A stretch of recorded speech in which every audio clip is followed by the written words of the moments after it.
Tambia na mathau mamuvila wa maom alama kanetue ni gavana wa kaunti ino ya Masako abinandeti mathau alama likilendene wa chumani chanana mathau kwendene wa wadini tana asia sub county ya Kathiani kubika wine kana mathau wasu medithire wa kiwangoni cha sub county bala timu wa Katesa FC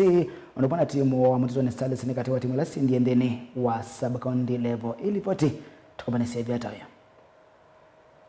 mathau maikombe cha gavana wa Vinyakapa alamathau kiwendene wa chumani chana na kwa weekendi na kuvicha moja mathau ma kiwango cha ward siandesi miongona mathau kiwendene wa wadi ni tano sia sub county ya Kathiani watatu sisi ya sindi mawadi na alama ya kwati mwana kutoka ndene wa kiwango cha sub county kilavu cha Katesa FC ndicho kikawakilisha wadi ya Mumboni North ndene wa kiwango cha sub county itina watandika kilavu cha Mumboni United mba mwaka vadhindi wa finali na cho kilavu cha Express Queens kitandika kilavu cha Katesa Starlets mba mwaka vadhindi wa finali. Na si tuko na furaha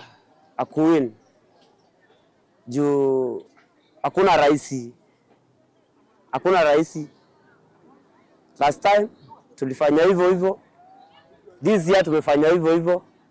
na tunataka hadi 1 meter manze. Kunge na kilavu cha Mutizoni Sportive nicho asindi mawadi ya Mutizoni Ngelani kikwata usindi wa mwaka vadhi kitoka na kilavu cha Baraka FC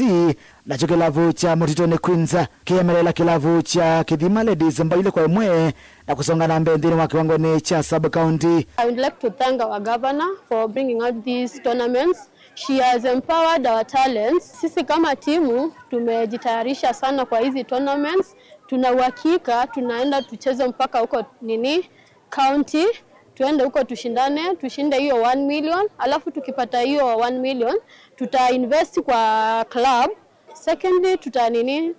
wenye wana kazi tunaweza anzisha biashara kidogo, alafu wenye mkona kazi to boost their works, then school fees tunasaidia hapo. Kuya wadini ya Kathiani Central kilavu cha Kathiani Eagles ndicho kisongia nambe itina wakutandika kilavu cha Mesoni FC mbawina kwa itatu ndicho kilavu cha Kathiani Starlets kisinda kilavu cha Mutondoni Queens mbawile kwa vadhei na kusonga nambe kiwango cha sub county. Imoko ya wadini ya Apakaiwa Limbani FC itandikia kilavu cha Nzaikoni FC mbawile kwa mwe ndini wa finali ndicho kilavu cha Nzaikoni Queens maisonga nambe kiwango cha sub county.